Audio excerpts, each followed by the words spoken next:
Hello and welcome to Moving Iron Podcast. Marcus with Shawn Hackett. This edition of Moving Iron Podcast is brought to you by Axon Tire, helping dealers move more iron for the past 100 years. For more information, go to axontire.com. Shawn, I know it's sunny Florida. It's a sunshine state, but it does get dark from time to time, right? We've actually, we had this little tropical slushy thing come through over the weekend. We had, at least where I'm at, we had 10 inches of rain, so it was a little dark for a while. I saw that. I saw some hell even on the radar. Yeah. I mean, definitely not unusual this time of the year, but it was 10 inches of rain even for us. We take notice. So 10 inches of rain anywhere is a lot of rain. But if the power would have went out, you could have used this sweet little flashlight from Axon Tire. This thing, it's legit. You got a flashlight on one side, you got a window breaker on the other side, and a seatbelt cutter inside there. This is like MacGyver's pocket knife. You know what I mean? The whole time I was saying, where is Casey's pocket knife? Where is it? The shiny little flashlight.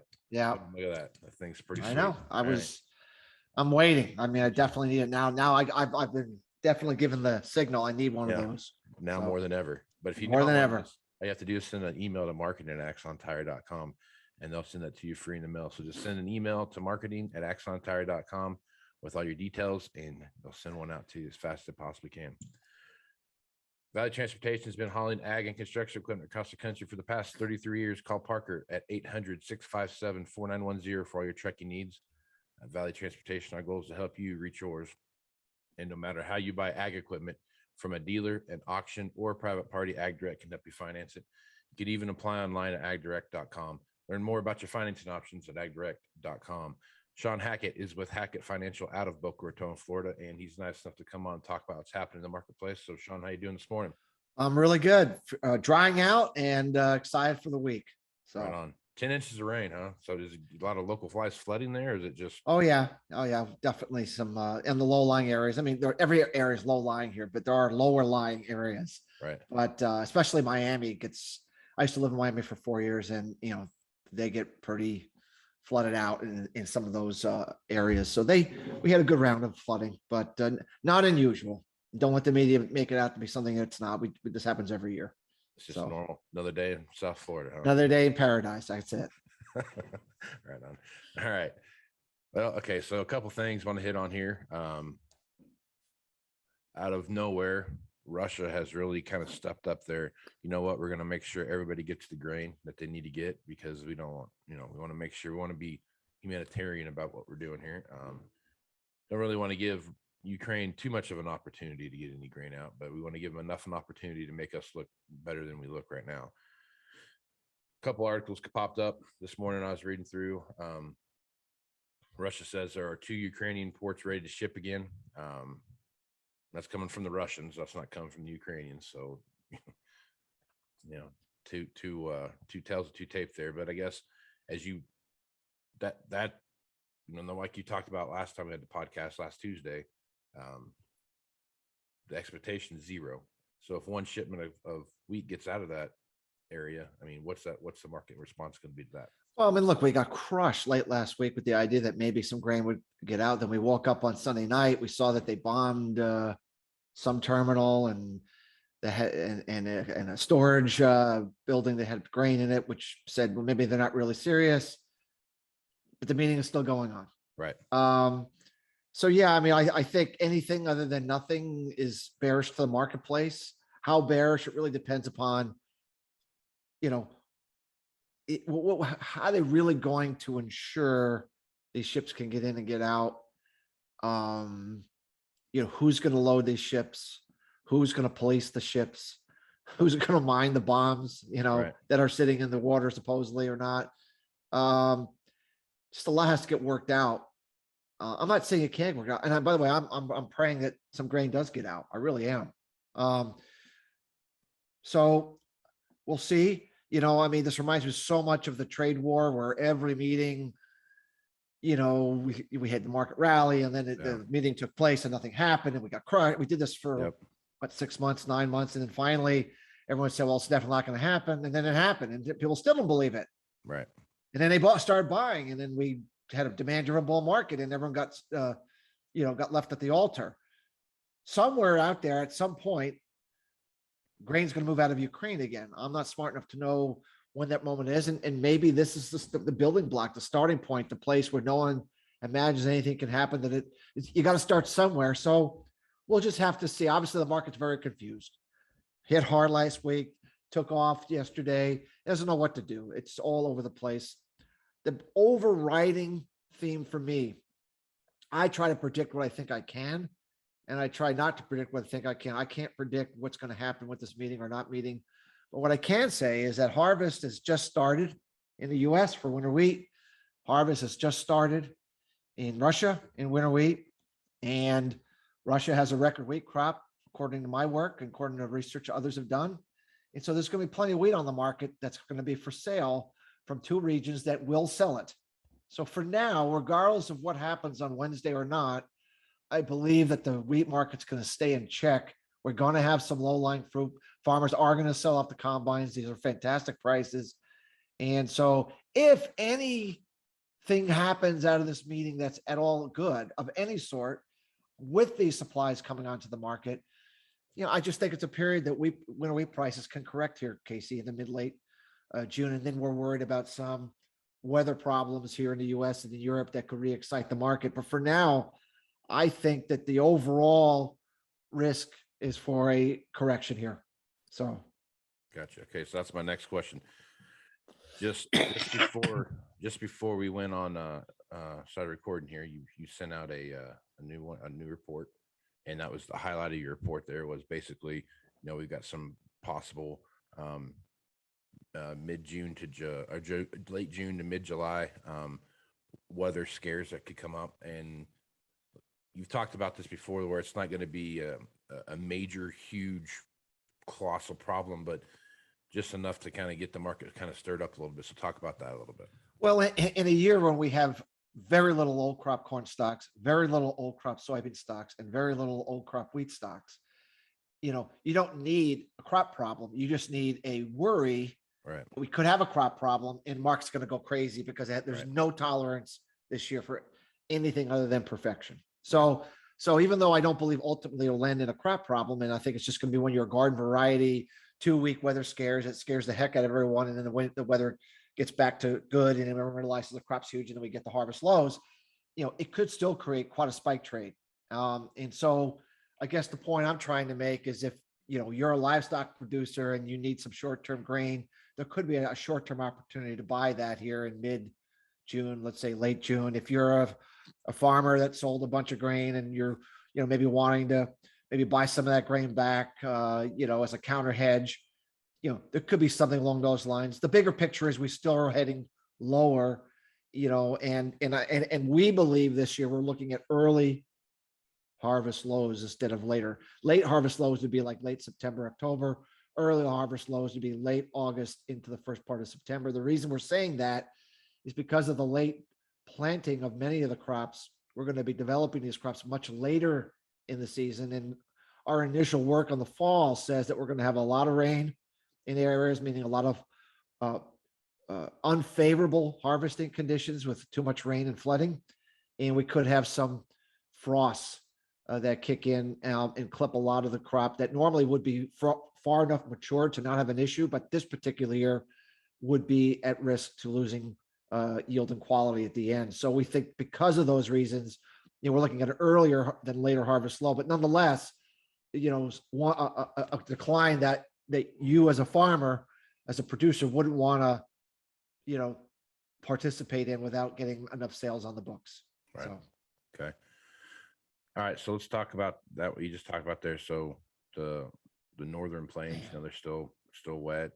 I watched a whole string of heavy thunderstorms roll through that area again yesterday. Is that the area that you're concerned about with the flooding and the early frosts and those kind of things? And yeah, northern tier Yeah. grain belt's going to continue to be where we see the problems with late developing crops, flooding problems during harvest, and frost risks to clip the crop near the end, no doubt. We just saw the numbers last night, Casey, and spring wheat. It is now, as of this past week, it's the slowest planting season on record since we've been measuring this for Right. spring wheat in the US. And Canada, I can assure you, is worse in terms of it's further along. So So we've had the worst planting season you could possibly have for spring wheat. Now, obviously, the sequence of events from here still means that you still can have, if you look back at delayed crops in the past, you can have terrible crops, you can have okay crops.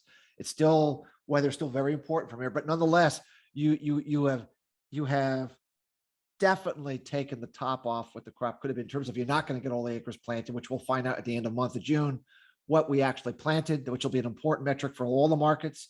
But you know, we're certainly not going to, we're not getting off to the kind of start we want. And if we get this maturation of wheat into later on than normal, you know, we run the risks of, as I said, flood damage and frost damage. And so, yeah, that northern tier and certainly the Canadian prairies are going to be very much on the firing line this fall for problems, which I think could re-excite the grain markets while we're trying to tell South America, you know, go plant everything you can. So, okay. So as you look at that, how do you think? I mean, obviously the June and July timeframe are going to be that key indicator as to what, you know, overall crops are going to look like. Then obviously when the combine runs through the field, that's truly when you get the true measure of that in January. But when you're looking at that out to that, like the July crop report, and you look at that, and there's still this hole in the northern plains where corn and soybeans are having a struggle to get planted. And even though it's might only be 4 or 5% off, back to your point earlier, with the tight stocks that we have right now, I mean, that's sooner or later that's got to kind of start showing its kind of rearing. well, I think the June report where the USDA tells everyone what was planted versus what they thought they were going to plant, and they work into that equation, prevent plant, and you know, all that abandoned acres and all. You know, that should begin to clarify at least what did not get planted or what's not going to get planted. It won't tell you how the crop that did get planted is going to turn out because it's not far enough along yet. But that will, you know, how much of the corn did not get planted in that area. Mm-hmm. You know, there's talk that more crop got planted in the eastern grain belt that maybe offset it. So that's going to be, you know, how many extra soybean acres did we get planted? I know in the Canadian prairies, a lot of my customers are talking about planting a lot more canola because of how late things are now. They could get canola planted and still have a good crop, whereas a lot of other crops that they would like to have gotten planted, you know, now they're running the risk of, you know, the yields just falling off, especially up in the Canadian prairie. So, so these acreage reports at the end of the month, Casey, are going to be really important to set. One of the important metrics is how many acres do we have to factor into our production numbers? And then obviously from there, it's, you know, it's the weather, you know, watching the weather, watching the crop conditions like we do every year. If we have this weather scare in the first half of July, it'll scare the bejeebas out of everybody.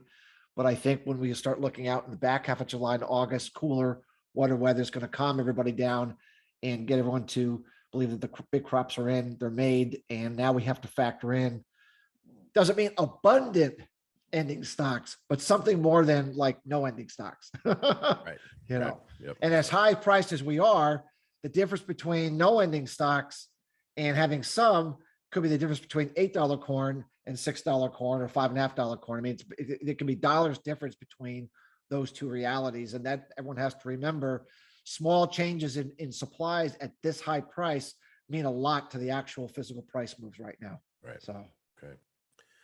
All right. So start looking around. I mean, I can go through 5 stores this morning talking about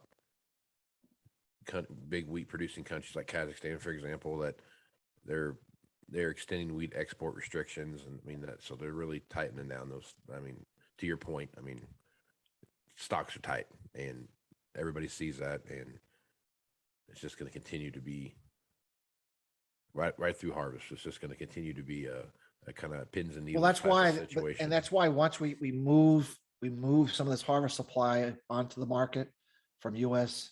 and Russian harvest, we get that overhang and we disperse it. You know, we're not done yet. Yeah. We're going to have to deal with this situation on wheat later in the year. We just have to get through this harvest period. And at a time that I think Russia is going to be very aggressive sellers of their own wheat right now. So no doubt, this is not the end of the story. I think it's a, it's a, what do they call that? Intermission. We're entering an intermission period right now, which is not unusual. Throughout the year, harvest happen, you get supplies, people can get, their needs met for a little while, but not forever, not forever at all. And then certainly for spring wheat, we're not going to be seeing any of those supplies until the end of the summer. So that's going to be interesting. Yep. All right. Let's talk about this for a minute here.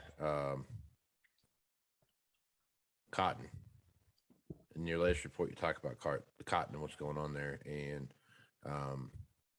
West Texas is starting to get some rain, kind of, it was so dry, but it's slowly starting to get some rain here and there. Last time I looked, it's been a little bit too, since I looked, cotton was like $140 some a bale or a ton, sorry. And I guess, so as you're looking at cotton right now, I mean, have we put the high end, do you think, and we're going to go backwards from here, or what's your thoughts there? Well, we put a high end. There's no doubt that getting the rains in West Texas, when we did, saved zeroing out 3 to 4 million acres of West Texas dryland cotton. I mean, that saved just horrific disaster. Okay. $2 cotton. It took that. So that put a top, but crop's not made, okay. Now that ground can produce some cotton, but how much, we don't know yet. Still have to have more rains. We have hurricane season coming up, which always can play folly with cotton production in the deep South. And then we always have to look at Northwest India and Gujarat, which is a huge exporter of cotton every year. And the way the monsoon is setting up this year, it's delayed, which is not a big deal, but it does look like that the northwest portion of India is going to miss out on a lot of the monsoonal rains this year. Okay. And so I think, kind of like we talked about corn and wheat, maybe catching a weather scare here in July. If you really look this through, I think late June into early July, we could worry about Gujarat worrying about not having a good cotton crop, which could bring some buyers back into the cotton market. So I'm kind of feeling similar, or I think this rain in West Texas can bring correction in the mid-June here, late June. But I'm pretty confident that we're not going to see the best weather conditions in Gujarat, and we're going to have to price in some weather risk there. It doesn't mean we make new highs on that, by the way, but it does mean we can make a sizable retracement rally until we know more about what that does look like. And of course, by then we'll know more about what's happened for another 30 days in Texas areas. So I think a top's been made. I don't think we could say that the top's been made truly until we get through the hurricane season. I think the market's going to be unwilling to really give up the ghost there, Casey, until it knows that we're not going to have a horrific, windy flooding situation when the bowls are wide open and just ruin the crop at the tail end, which happens sometimes. And so I think the market's going to want to make sure it gets through that period, which means we need to get through September before this market's going to, really give up the ghost and say we're going to much lower levels here. Right on. All right, man. Hey, tell you what, good stuff as usual, Shawn. Folks want to reach out to you and get more information about what's happening with Hackett Financial. What's the best way to do that? Our website is Hackett, Hackett, advisors.com. We have all kinds of information on there to let your listeners know what we do and how we do it, to see if we could be of help. Right on. I'm Casey Seymour with Moving Iron Podcast. Check me out on Facebook, Twitter, and Instagram at Moving Iron LLC, Moving Iron Podcast on LinkedIn, and go to the Moving Iron Podcast YouTube channel to see all the great stuff that we're doing here live in color, Technicolor even, Shawn, not just regular color. Wow. Technicolor. I'm really putting up the big dollars here for this production. All right.